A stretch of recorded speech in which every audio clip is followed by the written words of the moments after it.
Hi hello అండి, అందరికీ నమస్కారం. వెల్కమ్ టు మనసున్న మనసు. ఇక ఈరోజు మనం వినబోయే కదా ప్రేమగా దరిచేరవా ఎపిసోడ్ 8 కథలోకి వెళ్దామా మరి. మాలిని నవ్వుతూ, ఏ పని చేయక్కర్లేదు, నాకు తోడుగా ఉంటే చాలు అని చెప్పింది. హరితకి మళ్ళీ వింతగా అనిపించింది. ఏం మాట్లాడాలో అర్థం కాక ఇలా మాట్లాడడం మొదలుపెట్టింది. సరే, ఇప్పుడు చెప్పు, మీ తమ్ముడు ఏ క్లాస్ చదువుతున్నాడు అని అడిగింది మాలిని. 10th క్లాస్ చదువుతున్నాడమ్మా అని చెప్పింది హరిత.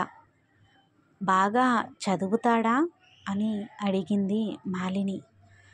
చాలా బాగా చదువుతాడమ్మా, పైగా మంచివాడు కూడా అని చెప్పింది హరిత. అవునమ్మా, చాలా బాగా చదువుతాడు. పిల్లవాడు అక్క కష్టం అర్థం చేసుకున్నాడో లేక ఆ సరస్వతీదేవి కటాక్షం ఉందో తెలియదు, కానీ పిల్లవాడు స్కూల్లో ఎప్పుడూ మంచి మార్కులు వస్తాయి. టీచర్లు కూడా ఎప్పుడూ ఆ పిల్లవాడిని మెచ్చుకుంటూ ఉంటారు. పద్ధతిగా ఉంటారని టీచర్లు కూడా చెబుతూ ఉంటారు అని పూజారి గారు చెబుతారు. అయితే మీ తమ్ముడు ఎంతవరకు చదువుతాను అని చెబితే అంతవరకు నేనే చదివిస్తాను, అది ఎక్కడైనా సరే అని మాలిని హరితకు మాట ఇస్తుంది. హరిత షాక్ అయ్యి, నిజంగానా అని అడుగుతుంది. నిజంగానా అంటే నిజంగానే అని చెబుతుంది. హరిత, మీ తమ్ముడిని 10th క్లాస్ అయిపోయాక నేను సిటీకి తీసుకుని వెళ్తాను, అక్కడ హాస్టల్లో ఉంచుతాను. తనకి ఏది కావాలంటే అది, అక్కడే ఏం కావాలంటే అదే చదివిస్తాను. నీకు ఒక్క రూపాయి కూడా ఖర్చు ఉండదు, మొత్తం నేనే తనని చదివిస్తాను అని చెప్పింది మాలిని. హరిత వెంటనే లేచి నుంచుని తన కాళ్ళకి నమస్కరించి తన 2 చేతులతో జోడించి మాలినికి దండం పెట్టింది. ఏ హరిత, ఏంటి ఇదంతా? లే, నా దగ్గర డబ్బున్నా మీ తమ్ముడు చదువుకోకపోతే నేనేం చేయగలను? మీ తమ్ముడు చదువుకుంటున్నాడు కాబట్టే నేను చదివిస్తున్నాను. తెలివిని అలా ఊళ్ళోకి వదిలేస్తే ఎలా?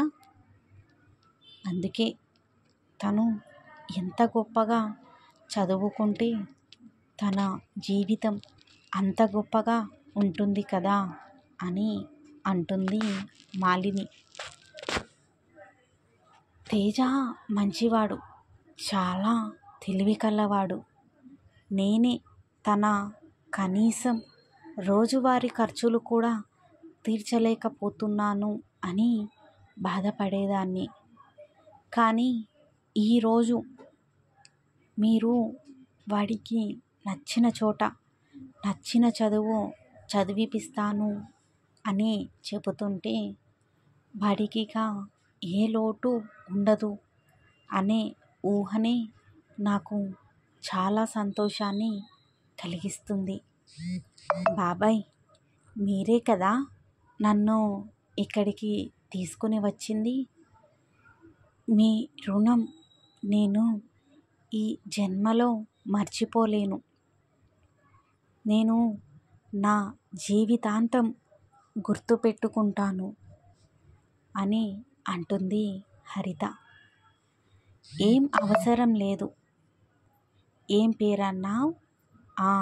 తేజ కదా. బాగా చదువుకొని మంచిగా అందరినీ చూసుకోమని చెప్పు. అది ఒక్కటి చాలు అని నవ్వుతూ చెబుతుంది మాలిని. హరిత నవ్వుతూ, తప్పకుండా చూసుకుంటాడమ్మా. మీరు చదివించినందుకు మీ పేరు తప్పకుండా నిలబెడతాడమ్మా అంటూ హరిత నవ్వుతూ చెబుతుంది. సరే హరిత, నేను ఇక్కడికి వచ్చి చాలాసేపు అయ్యింది. నేనిక బయలుదేరుతాను. నువ్వు ఇక్కడే ఉన్నావు అన్న విషయాన్ని మీ నాన్నమ్మకి అలాగే శంకరం గారికి కూడా చెబుతాను, సరేనా అని చెప్పి బయలుదేరుతారు పూజారి గారు. దేవమ్మ టీ తీసుకొచ్చి ఇస్తుంది. కప్పు తీసుకుని హరితకి టీ ఇస్తూ, టీ తెచ్చేలోపే పూజారి గారు వెళ్ళిపోయారు. సరేలే, నువ్వు తాగు అని చెప్పి హరితకి టీ ఇస్తుంది మాలిని. హరిత వద్దు అనకుండా టీ తీసుకుంటూ, మీరు చెప్పింది నిజమే కదా అమ్మా, మా తమ్ముణ్ణి చదివిస్తారు కదూ అని అంటుంది. అరే, నీకోసం కావాలంటే చెప్పు, అగ్రిమెంట్ కూడా రాసిస్తాను అని చెప్పి మాలిని నవ్వుతూ ఉంటే హరిత కూడా నవ్వేసింది. సరే చెప్పు, ఇప్పుడు ఇల్లు ఎలా నడుస్తుంది? మీ నాన్నగారు నాకు బాగా తెలుసు. ఈ ఊరిలోనే పుట్టి పెరిగాను కదా, అందుకనే తెలుసు. కానీ చనిపోయిన విషయమే నాకు అస్సలు గుర్తులేదు. నిన్న పూజారి గారు చెప్పే వరకు నాకు గుర్తులేదు. సరే ఇప్పుడు చెప్పు, బరువు బాధ్యతలు అన్నీ నీవేనా అని అడిగింది మాలిని. అవునండి, ఇప్పుడు బరువు బాధ్యతలు అన్నీ నావే. పశువుల పాక కాలిపోయాక ఆ మంటల్లో అమ్మ నాన్న ఇద్దరూ చిక్కుకుని ఒకేసారి చనిపోయారు. అప్పుడు నాకు 10-11 సంవత్సరాలు.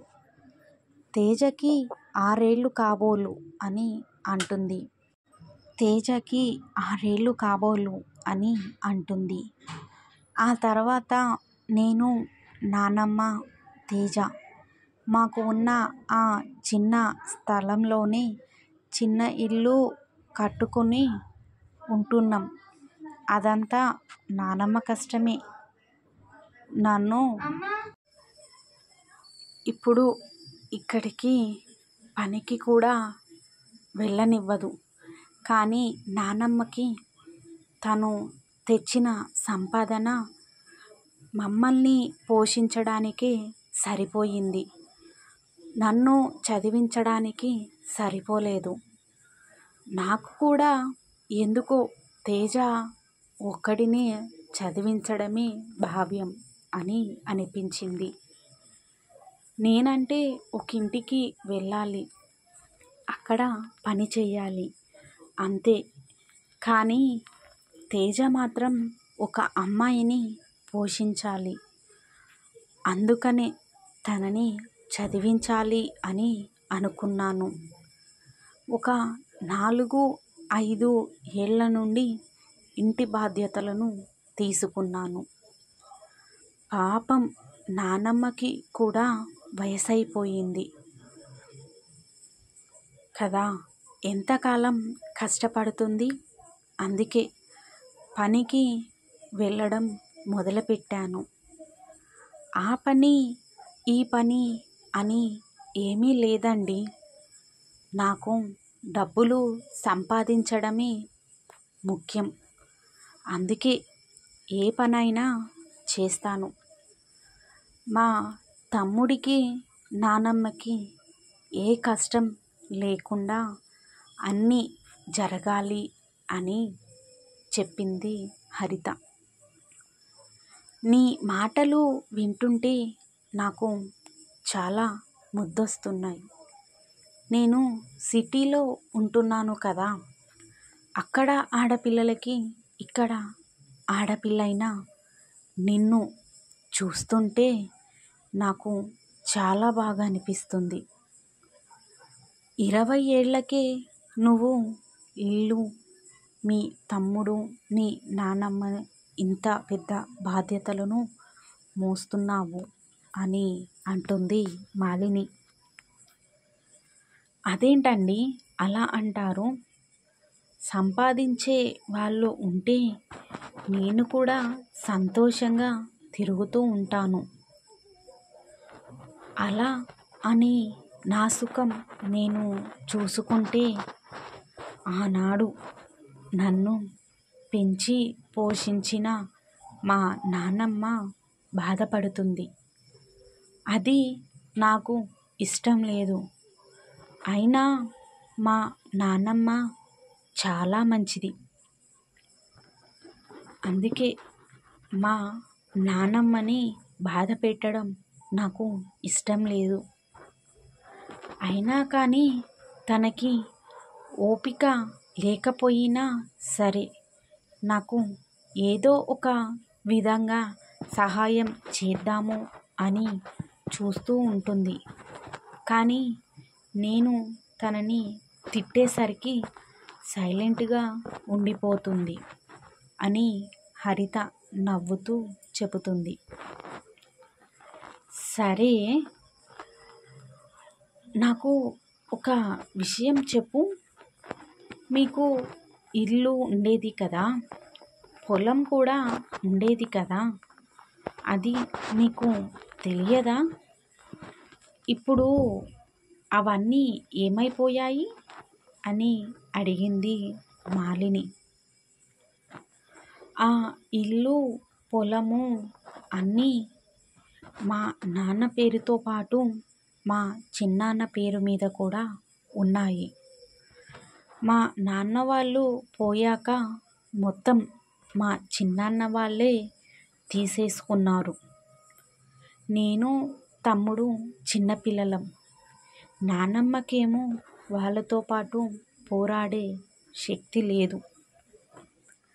సరే పోనీలేండి, బయట వాళ్ళు ఎవరో ఉండడం లేదు కదా, మా చిన్నాన్నే కదా అని అన్నది హరిత. చాలా బాగా మాట్లాడుతున్నావు. నువ్వు నాకు చాలా బాగా, చాలా అంటే చాలా బాగా నచ్చావు అని అంటుంది మాలిని హరితతో. హరిత నవ్వుతూ, నాదేముందండి, కూర్చుని మాటలు చెబుతున్నాను అంతే కదా, మీరు కూడా నాకు చాలా అంటే చాలా బాగా నచ్చారు. చదువుకునే పిల్లలందరినీ చదివిస్తున్నారు. కేవలం డబ్బుంటే సరిపోదండి, మీలా చదువుకునే పిల్లల్ని చదివించే గుణం ఉండాలి. అది మీ దగ్గర ఉంది అని అంటుంది హరిత. స్టోరీ ఇంకా ఉంది ఫ్రెండ్స్.